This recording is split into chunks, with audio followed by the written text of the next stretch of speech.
Chapter 12, The Adventure of the Abbey Grange, by Arthur Conan Doyle. It was on a bitterly cold and frosty morning during the winter of '97 that I was awakened by a tugging at my shoulder. It was Holmes. The candle in his hand shone upon his eager, stooping face and told me at a glance that something was amiss. "Come, Watson, come," he cried. "The game is afoot, not a word. Into your clothes and come." 10 minutes later, we were both in a cab and rattling through the silent streets on our way to Charing Cross Station.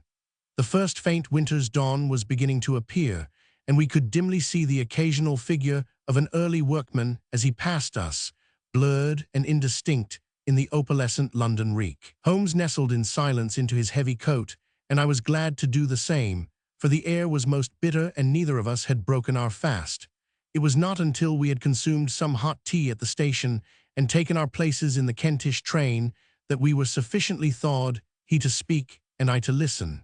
Holmes drew a note from his pocket and read it aloud. "Abbey Grange, Marsham, Kent, 3:30 a.m. My dear Mr. Holmes, I should be very glad of your immediate assistance in what promises to be a most remarkable case. It is something quite in your line. Except for releasing the lady, I will see that everything is kept exactly as I have found it, but I beg you not to lose an instant, as it is difficult to leave Sir Eustace there. Yours faithfully, Stanley Hopkins."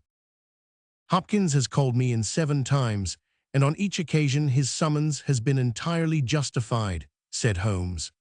"I fancy that every one of his cases has found its way into your collection, and I must admit, Watson, that you have some power of selection which atones for much which I deplore in your narratives. Your fatal habit of looking at everything from the point of view of a story instead of as a scientific exercise has ruined what might have been an instructive and even classical series of demonstrations. You slur over work of the utmost finesse and delicacy in order to dwell upon sensational details which may excite, but cannot possibly instruct, the reader. Why do you not write them yourself?" I said, with some bitterness.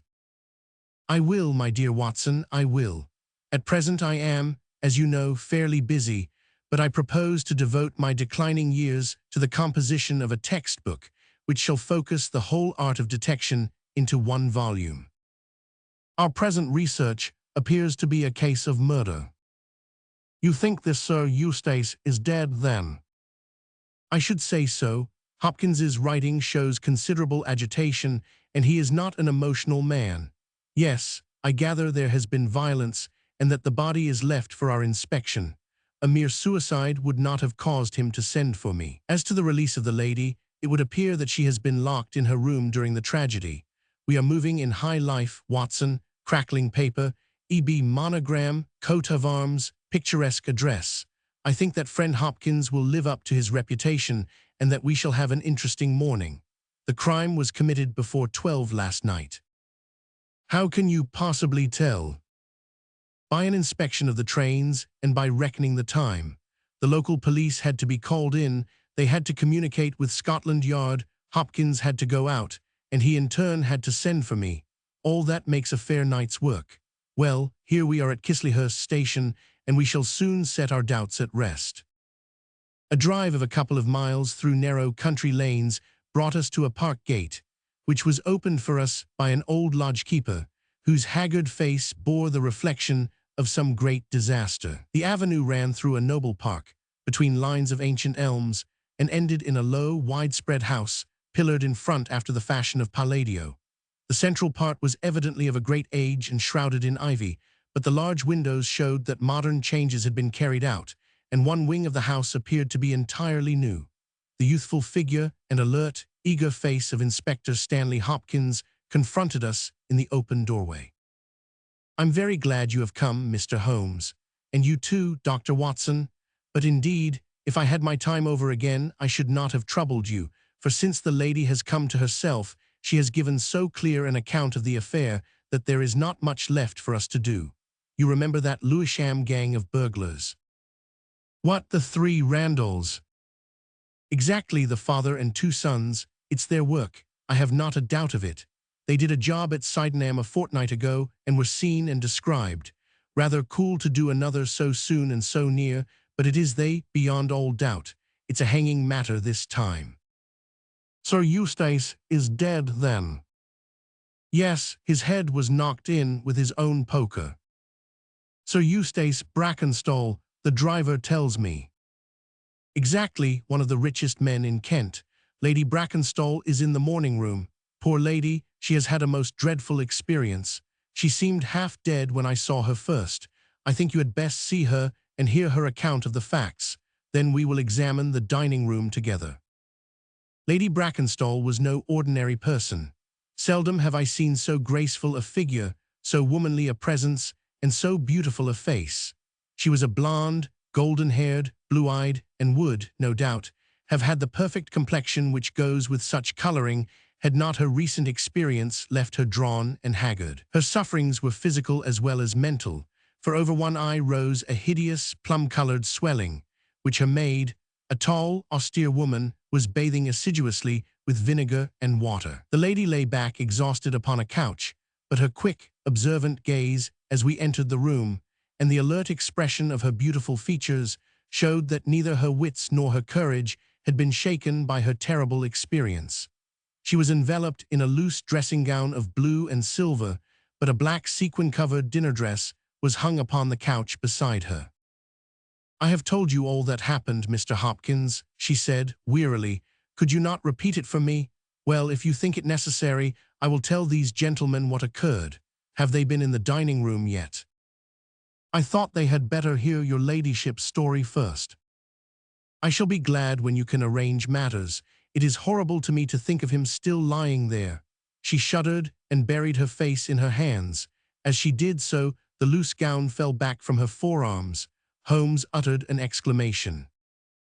"You have other injuries, madam. What is this?" Two vivid red spots stood out on one of the white, round limbs. She hastily covered it. "It is nothing.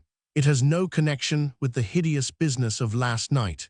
If you and your friend will sit down, I will tell you all I can.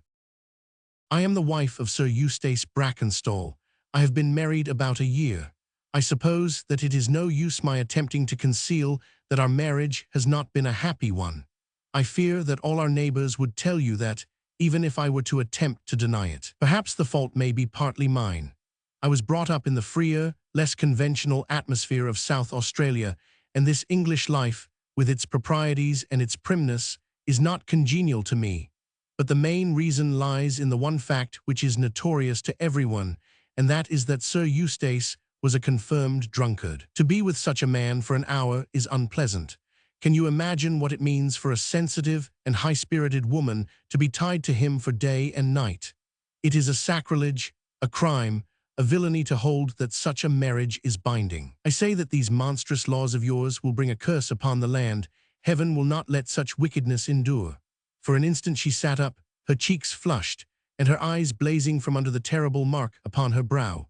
Then the strong, soothing hand of the austere maid drew her head down onto the cushion, and the wild anger died away into passionate sobbing. At last she continued. "I will tell you about last night. You are aware, perhaps, that in this house all servants sleep in the modern wing. This central block is made up of the dwelling rooms, with the kitchen behind and our bedroom above. My maid Teresa sleeps above my room. There is no one else, and no sound could alarm those who are in the farther wing. This must have been well known to the robbers, or they would not have acted as they did.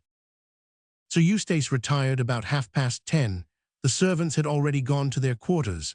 Only my maid was up, and she had remained in her room at the top of the house until I needed her services. I sat until after 11 in this room, absorbed in a book.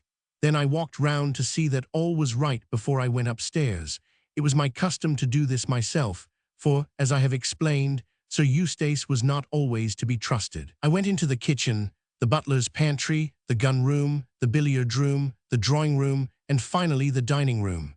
As I approached the window, which is covered with thick curtains, I suddenly felt the wind blow upon my face and realized that it was open. I flung the curtain aside and found myself face to face with a broad-shouldered, elderly man who had just stepped into the room.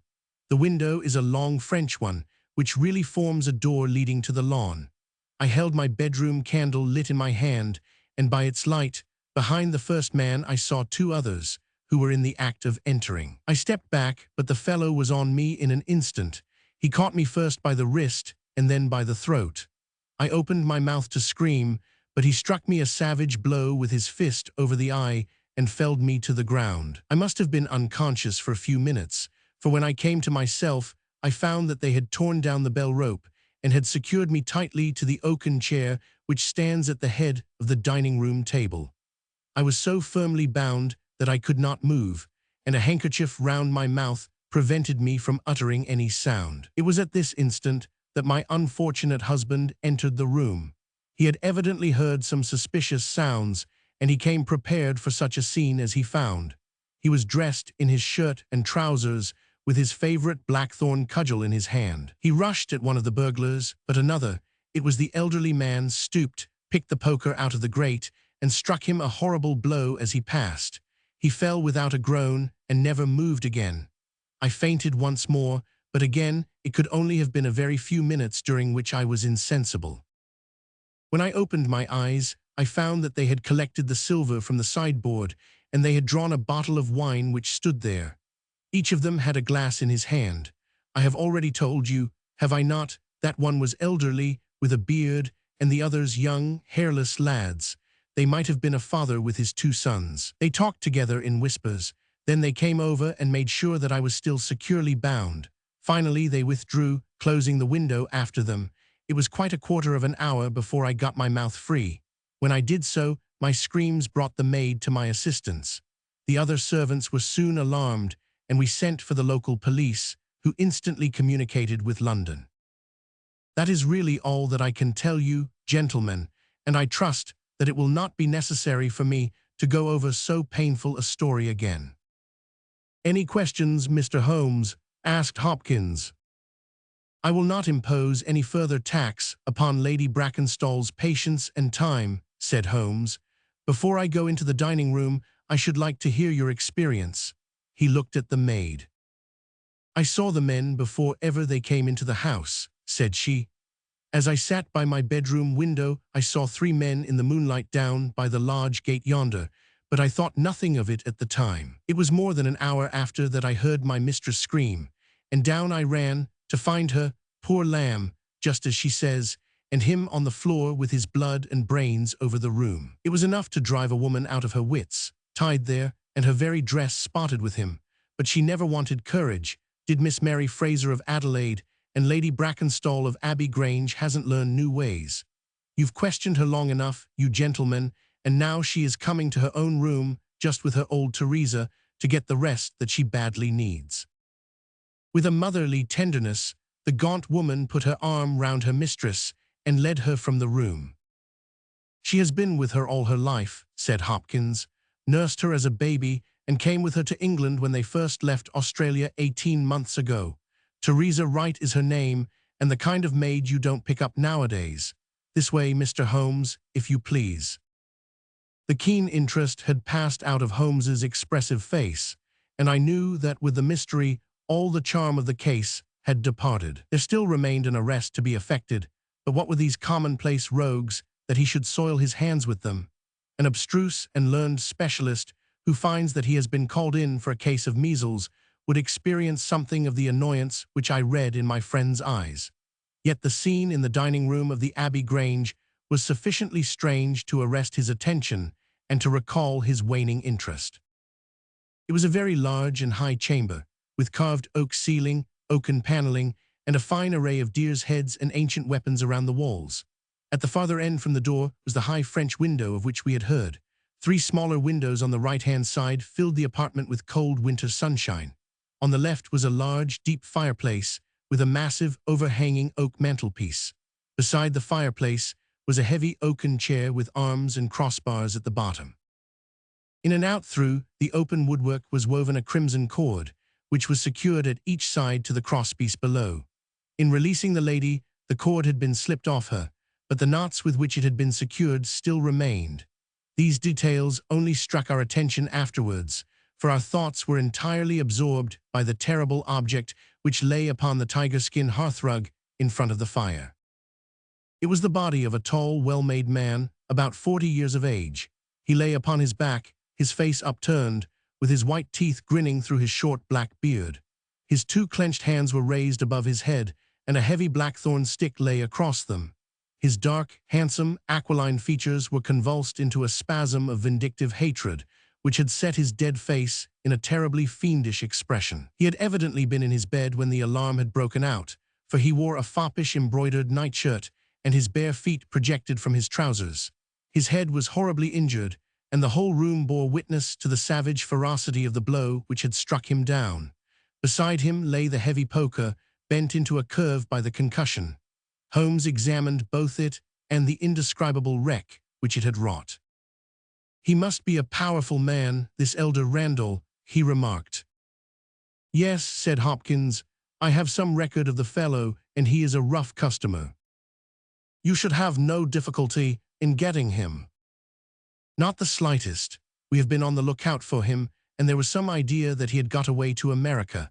Now that we know the gang are here, I don't see how they can escape. We have the news at every seaport already, and a reward will be offered before evening. What beats me is how they could have done so mad a thing, knowing that the lady could describe them, and that we could not fail to recognize the description." "Exactly. One would have expected that they would have silenced Lady Brackenstall as well." "They may not have realized," I suggested, "that she had recovered from her faint." "That is likely enough. If she seemed to be senseless, they would not take her life. What about this poor fellow, Hopkins? I seem to have heard some queer stories about him."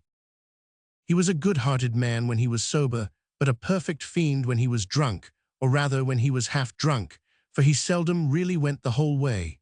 The devil seemed to be in him at such times, and he was capable of anything. From what I hear, in spite of all his wealth and his title, he very nearly came our way once or twice. There was a scandal about his drenching a dog with petroleum and setting it on fire, her ladyship's dog, to make the matter worse, and that was only hushed up with difficulty. Then he threw a decanter at that maid, Teresa Wright. There was trouble about that. On the whole, and between ourselves, it will be a brighter house without him. What are you looking at now?" Holmes was down on his knees, examining with great attention the knots upon the red cord with which the lady had been secured. Then he carefully scrutinized the broken and frayed end where it had snapped off when the burglar had dragged it down. "When this was pulled down, the bell in the kitchen must have rung loudly," he remarked. "No one could hear it. The kitchen stands right at the back of the house." "How did the burglar know no one would hear it? How dared he pull at a bell rope in that reckless fashion?" "Exactly, Mr. Holmes, exactly. You put the very question which I have asked myself again and again. There can be no doubt that this fellow must have known the house and its habits. He must have perfectly understood that the servants would all be in bed at that comparatively early hour, and that no one could possibly hear a bell ring in the kitchen. Therefore he must have been in close league with one of the servants. Surely that is evident. But there are 8 servants, and all of good character." "Other things being equal," said Holmes, "one would suspect the one at whose head the master threw a decanter. And yet that would involve treachery towards the mistress to whom this woman seems devoted." Well, the point is a minor one, and when you have Randall, you will probably find no difficulty in securing his accomplice. The lady's story certainly seems to be corroborated, if it needed corroboration, by every detail which we see before us. He walked to the French window and threw it open. There are no signs here, but the ground is iron hard, and one would not expect them. I see that these candles on the mantelpiece have been lighted." Yes, it was by their light, and that of the lady's bedroom candle, that the burglars saw their way about. "And what did they take?" "Well, they did not take much, only half a dozen articles of plate off the sideboard. Lady Brackenstall thinks that they were themselves so disturbed by the death of Sir Eustace that they did not ransack the house as they would otherwise have done." "No doubt that is true, and yet they drank some wine, I understand." "To steady their own nerves." "Exactly. These 3 glasses upon the sideboard have been untouched, I suppose." "Yes, and the bottle stands as they left it." "Let us look at it. Halloa, halloa, what is this?" The 3 glasses were grouped together, all of them tinged with wine, and one of them containing some dregs of beeswing. The bottle stood near them, two-thirds full, and beside it lay a long, deeply stained cork. Its appearance and the dust upon the bottle showed that it was no common vintage which the murderers had enjoyed. A change had come over Holmes's manner. He had lost his listless expression, and again I saw an alert light of interest in his keen, deep-set eyes. He raised the cork and examined it minutely. "How did they draw it?" he asked. Hopkins pointed to a half-opened drawer. In it lay some table linen and a large corkscrew. "Did Lady Brackenstall say that screw was used?" "No, you remember that she was senseless at the moment when the bottle was opened." "Quite so. As a matter of fact, that screw was not used. This bottle was opened by a pocket screw, probably contained in a knife, and not more than 1.5 inches long. If you examine the top of the cork, you will observe that the screw was driven in 3 times before the cork was extracted. It has never been transfixed. This long screw would have transfixed it and drawn it with a single pull. When you catch this fellow, you will find that he has one of these multiplex knives in his possession." "Excellent," said Hopkins. "But these glasses do puzzle me, I confess. Lady Brackenstall actually saw the 3 men drinking, did she not?" "Yes, she was clear about that." "Then there is an end of it. What more is to be said? And yet you must admit that the 3 glasses are very remarkable, Hopkins. What, you see nothing remarkable? Well, let it pass. Perhaps when a man has special knowledge and special powers like my own, it rather encourages him to seek a complex explanation when a simpler one is at hand. Of course, it must be a mere chance about the glasses. Well, good morning, Hopkins. I don't see that I can be of any use to you, and you appear to have your case very clear. You will let me know when Randall is arrested and any further developments which may occur. I trust that I shall soon have to congratulate you upon a successful conclusion. Come, Watson, I fancy that we may employ ourselves more profitably at home." During our return journey, I could see by Holmes's face that he was much puzzled by something which he had observed. Every now and then, by an effort, he would throw off the impression and talk as if the matter were clear, but then his doubts would settle down upon him again, and his knitted brows and abstracted eyes would show that his thoughts had gone back once more to the great dining room of the Abbey Grange in which this midnight tragedy had been enacted. At last, by a sudden impulse, just as our train was crawling out of a suburban station, he sprang on to the platform and pulled me out after him. "Excuse me, my dear fellow," said he, as we watched the rear carriages of our train disappearing round a curve. "I am sorry to make you the victim of what may seem a mere whim, but on my life, Watson, I simply can't leave that case in this condition. Every instinct that I possess cries out against it. It's wrong, it's all wrong, I'll swear that it's wrong. And yet the lady's story was complete, the maid's corroboration was sufficient, the detail was fairly exact. What have I to put against that? 3 wine glasses, that is all. But if I had not taken things for granted, if I had examined everything with the care which I would have shown, had we approached the case de novo, and had no cut-and-dried story to warp my mind, would I not then have found something more definite to go upon? Of course I should. Sit down on this bench, Watson, until a train for Chislehurst arrives, and allow me to lay the evidence before you, imploring you in the first instance to dismiss from your mind the idea that anything which the maid or her mistress may have said must necessarily be true. The lady's charming personality must not be permitted to warp our judgment. Surely there are details in her story which, if we looked at it in cold blood, would excite our suspicion. These burglars made a considerable haul at Sydenham a fortnight ago. Some account of them and of their appearance was in the papers, and would naturally occur to anyone who wished to invent a story in which imaginary robbers should play a part. As a matter of fact, burglars who have done a good stroke of business are, as a rule, only too glad to enjoy the proceeds in peace and quiet without embarking on another perilous undertaking. Again, it is unusual for burglars to operate at so early an hour. It is unusual for burglars to strike a lady to prevent her screaming, since one would imagine that was the sure way to make her scream. It is unusual for them to commit murder when their numbers are sufficient to overpower one man. It is unusual for them to be content with a limited plunder when there is much more within their reach. And finally, I should say that it was very unusual for such men to leave a bottle half empty. How do all these unusuals strike you, Watson? Their cumulative effect is certainly considerable, and yet each of them is quite possible in itself. The most unusual thing of all, as it seems to me, is that the lady should be tied to the chair. Well, I'm not so clear about that, Watson, for it is evident that they must either kill her or else secure her in such a way that she could not give immediate notice of their escape. But at any rate I have shown, have I not, that there is a certain element of improbability about the lady's story, and now on the top of this comes the incident of the wine glasses. What about the wine glasses? Can you see them in your mind's eye? I see them clearly. We are told that 3 men drank from them. Does that strike you as likely? Why not? There was wine in each glass. Exactly, but there was beeswing only in 1 glass. You must have noticed that fact. What does that suggest to your mind? The last glass filled would be most likely to contain beeswing. Not at all. The bottle was full of it, and it is inconceivable that the first 2 glasses were clear and the third heavily charged with it. There are 2 possible explanations, and only 2. One is that after the second glass was filled, the bottle was violently agitated, and so the third glass received the beeswing. That does not appear probable. No, I am sure that I am right. What then do you suppose?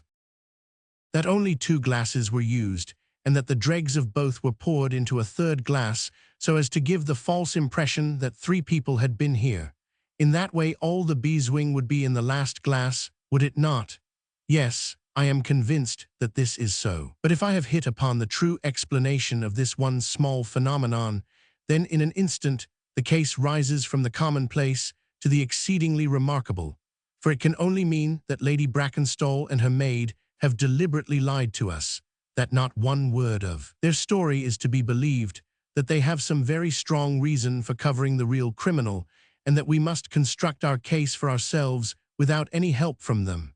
That is the mission which now lies before us, and here, Watson, is the Chisleyhurst train.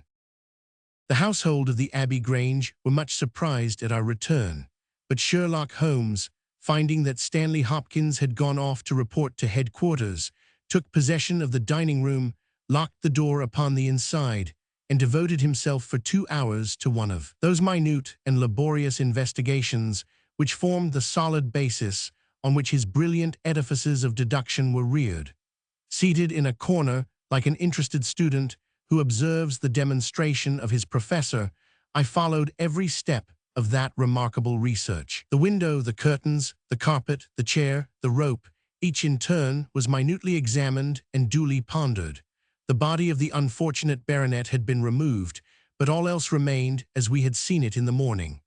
Then, to my astonishment, Holmes climbed up on to the massive mantelpiece. Far above his head hung the few inches of red cord which was still attached to the wire.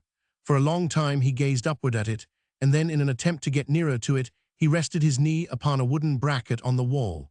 This brought his hand within a few inches of the broken end of the rope, but it was not this so much as the bracket itself which seemed to engage his attention. Finally, he sprang down with an ejaculation of satisfaction. "It's all right, Watson," said he. "We have got our case, one of the most remarkable in our collection, but dear me, how slow-witted I have been, and how nearly I have committed the blunder of my lifetime. Now, I think that with a few missing links my chain is almost complete." "You have got your men." "Man, Watson, man, only one, but a very formidable person. Strong as a lion, witness the blow that bent that poker. 6'3" in height, active as a squirrel, dexterous with his fingers, finally remarkably quick-witted, for this whole ingenious story is of his concoction. Yes, Watson, we have come upon the handiwork of a very remarkable individual, and yet in that bell-rope he has given us a clue which should not have left us a doubt." "Where was the clue?" "Well, if you were to pull down a bell-rope, Watson, where would you expect it to break? Surely at the spot where it is attached to the wire. Why should it break 3 inches from the top, as this one has done?" "Because it is frayed there." "Exactly. This end, which we can examine, is frayed. He was cunning enough to do that with his knife. But the other end is not frayed. You could not observe that from here, but if you were on the mantelpiece, you would see that it is cut clean off without any mark of fraying whatever.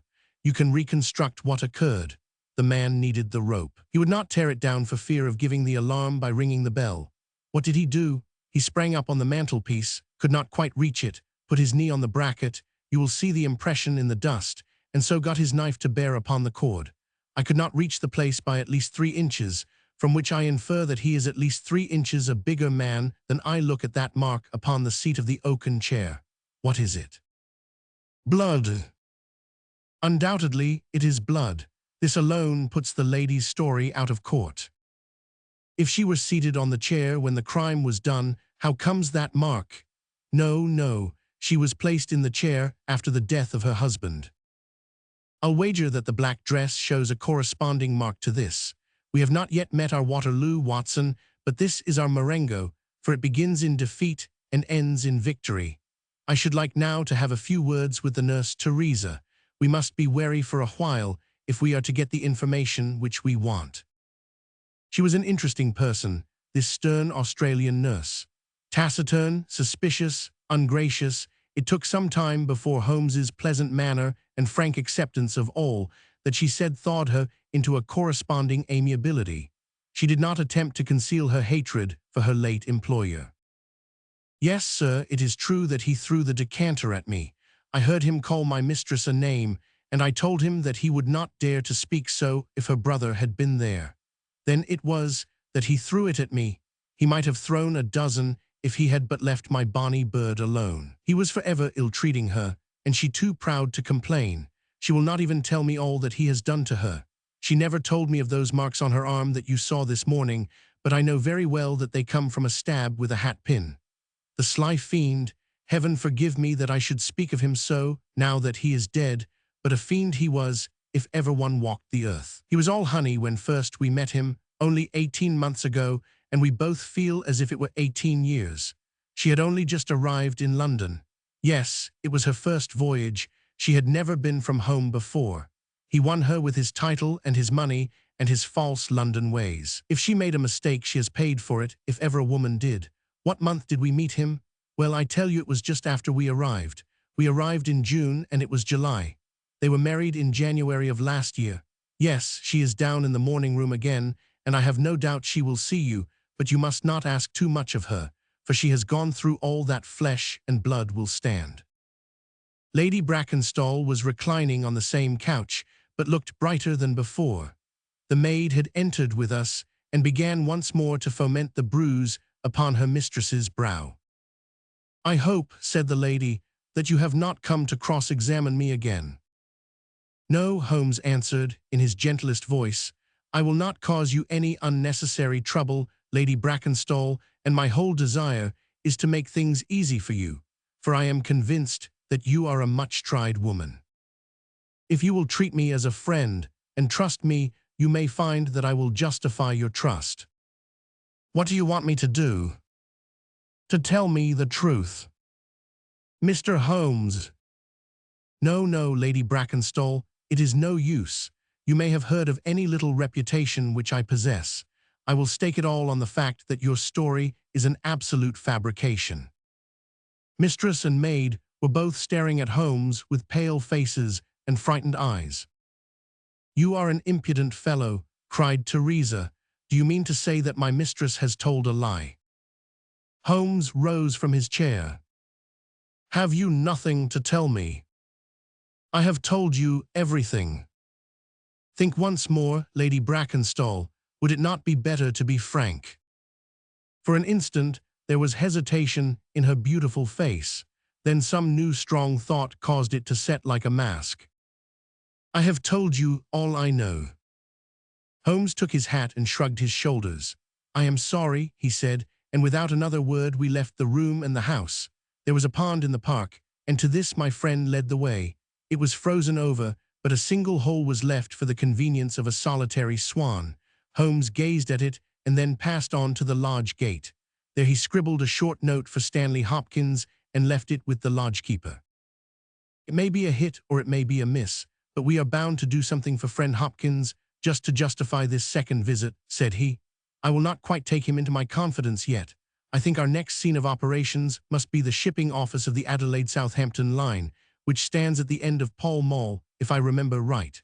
There is a second line of steamers which connect South Australia with England, but we will draw the larger cover first.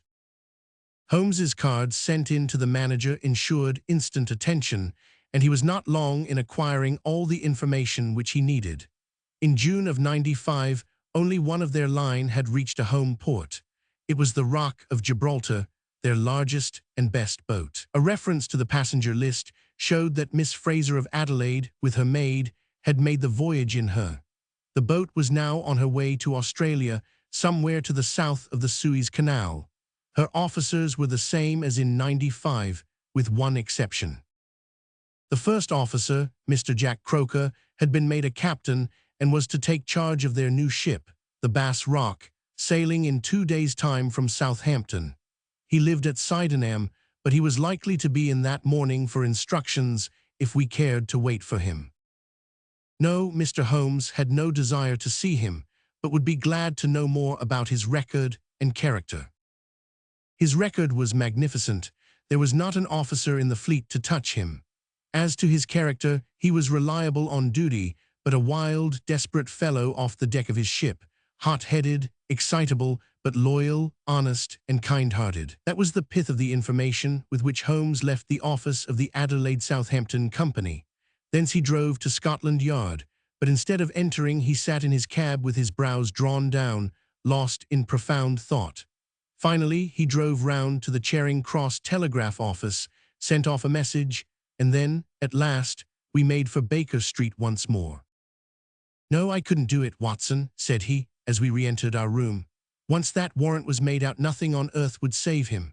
Once or twice in my career, I feel that I have done more real harm by my discovery of the criminal than ever he had done by his crime.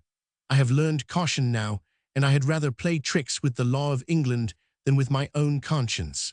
Let us know a little more before we act." Before evening, we had a visit from Inspector Stanley Hopkins. Things were not going very well with him. "I believe that you are a wizard, Mr. Holmes. I really do sometimes think that you have powers that are not human. Now, how on earth could you know that the stolen silver was at the bottom of that pond?" "I didn't know it. But you told me to examine it." "You got it then?" "Yes, I got it." "I am very glad if I have helped you." "But you haven't helped me. You have made the affair far more difficult. What sort of burglars are they who steal silver and then throw it into the nearest pond?" It was certainly rather eccentric behavior. I was merely going on the idea that if the silver had been taken by persons who did not want it, who merely took it for a blind as it were, then they would naturally be anxious to get rid of it. "But why should such an idea cross your mind?" "Well, I thought it was possible. When they came out through the French window, there was the pond, with one tempting little hole in the ice right in front of their noses. Could there be a better hiding place?" "Our hiding place, that is better," cried Stanley Hopkins. "Yes, yes, I see it all now. It was early, there were folk upon the roads, they were afraid of being seen with the silver, so they sank it in the pond, intending to return for it when the coast was clear. Excellent, Mr. Holmes, that is better than your idea of a blind." "Quite so, you have got an admirable theory. I have no doubt that my own ideas were quite wild, but you must admit that they have ended in discovering the silver." "Yes, sir, yes, it was all your doing, but I have had a bad setback." "A setback?" "Yes, Mr. Holmes, the Randall gang were arrested in New York this morning." "Dear me, Hopkins, that is certainly rather against your theory that they committed a murder in Kent last night." "It is fatal, Mr. Holmes, absolutely fatal. Still, there are other gangs of 3 besides the Randalls, or it may be some new gang of which the police have never heard." "Quite so, it is perfectly possible. What, are you off?" "Yes, Mr. Holmes, there is no rest for me until I have got to the bottom of the business. I suppose you have no hint to give me." "I have given you one." "Which?" "Well, I suggested a blind." "But why, Mr. Holmes, why?" Ah, that's the question, of course, but I commend the idea to your mind. You might possibly find that there was something in it. You won't stop for dinner. Well, goodbye, and let us know how you get on. Dinner was over, and the table cleared before Holmes alluded to the matter again.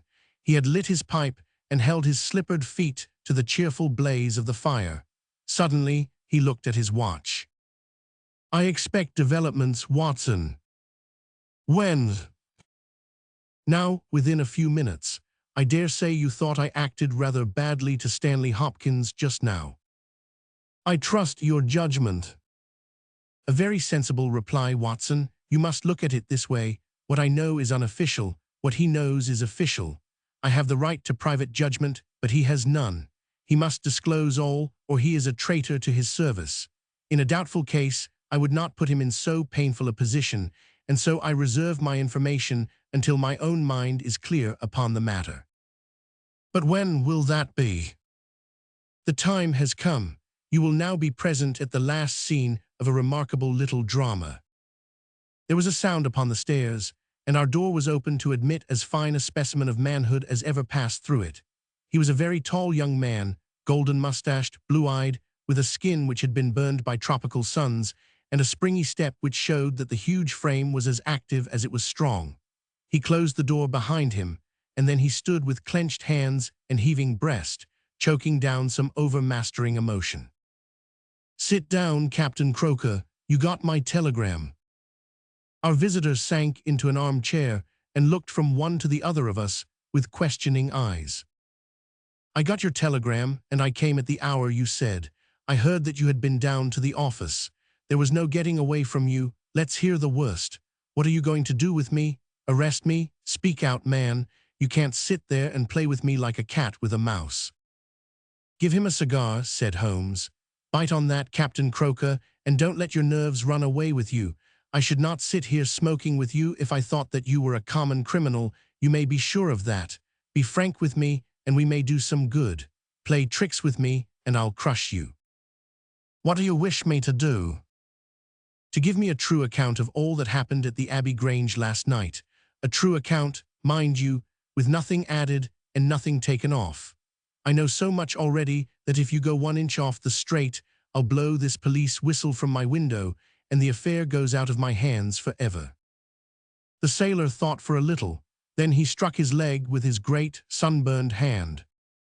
I'll chance it, he cried. I believe you are a man of your word, and a white man, and I'll tell you the whole story. But one thing I will say first.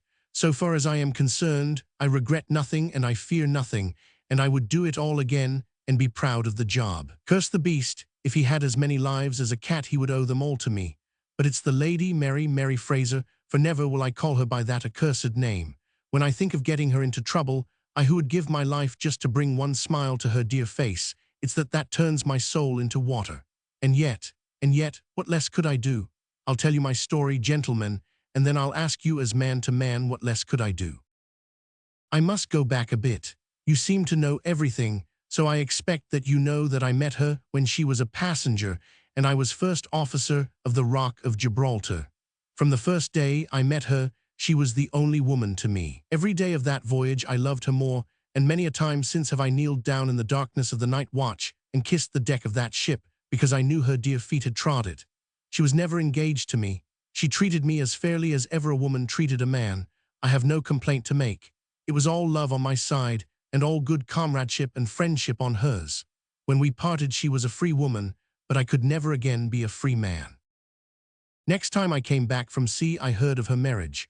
Well, why shouldn't she marry whom she liked? Title and money, who could carry them better than she?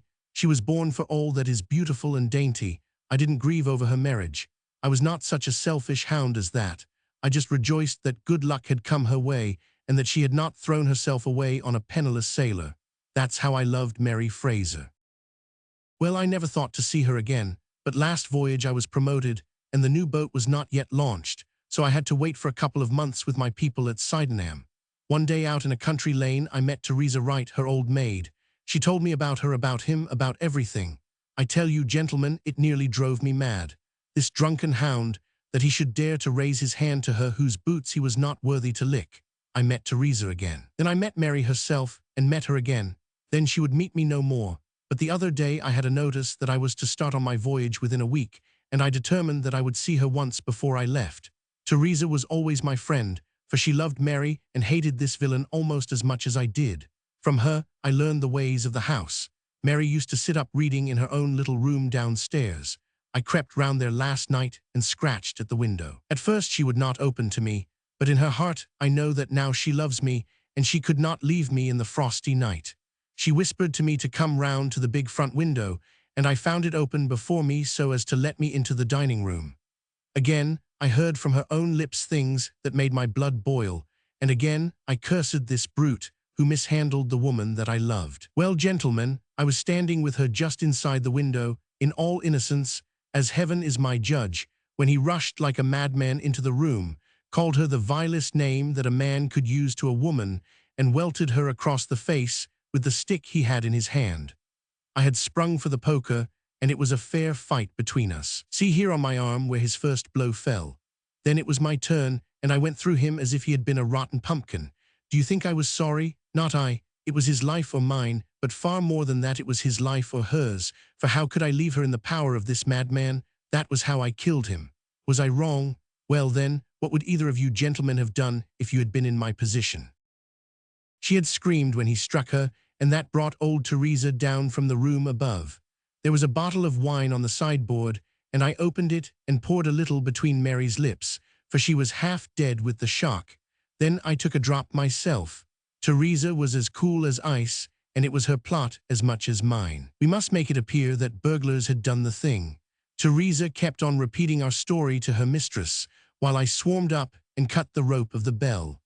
Then I lashed her in her chair and frayed out the end of the rope to make it look natural, else they would wonder how in the world a burglar could have got up there to cut it. Then I gathered up a few plates and pots of silver to carry out the idea of a robbery, and there I left them with orders to give the alarm when I had a quarter of an hour's start. I dropped the silver into the pond and made off for Sydenham, feeling that for once in my life I had done a real good night's work.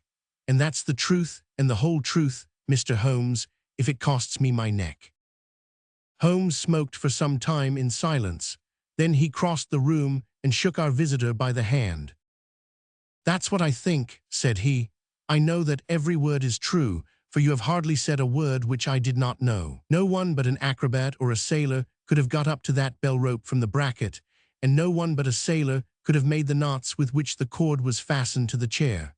Only once had this lady been brought into contact with sailors, and that was on her voyage, and it was someone of her own class of life, since she was trying hard to shield him and so showing that she loved him. You see how easy it was for me to lay my hands upon you when once I had started upon the right trail. I thought the police never could have seen through our dodge. And the police haven't, nor will they, to the best of my belief. Now look here, Captain Croker, this is a very serious matter, though I am willing to admit that you acted under the most extreme provocation to which any man could be subjected. I am not sure that in defense of your own life your action will not be pronounced legitimate.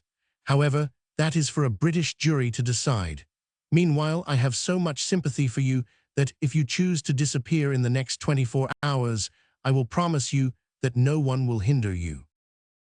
And then it will all come out. Certainly it will come out." The sailor flushed with anger. "What sort of proposal is that to make a man? I know enough of law to understand that Mary would be had as accomplice. Do you think I would leave her alone to face the music while I slunk away? No, sir, let them do their worst upon me, but for heaven's sake, Mr. Holmes, find some way of keeping my poor Mary out of the courts." Holmes for a second time held out his hand to the sailor. "I was only testing you, and you ring true every time. Well, it is a great responsibility that I take upon myself, but I have given Hopkins an excellent hint, and if he can't avail himself of it, I can do no more. See here, Captain Croker, we'll do this in due form of law. You are the prisoner. Watson, you are a British jury, and I never met a man who was more eminently fitted to represent one. I am the judge. Now, gentlemen of the jury, you have heard the evidence. Do you find the prisoner guilty or not guilty?" Not guilty, my lord, said I. Vox populi, vox Dei, you are acquitted, Captain Croker. So long as the law does not find some other victim, you are safe from me. Come back to this lady in a year, and may her future and yours justify us in the judgment which we have pronounced this night. The Strand Magazine, Vaux, December, 1904, The Return of Sherlock Holmes. By Arthur Conan Doyle.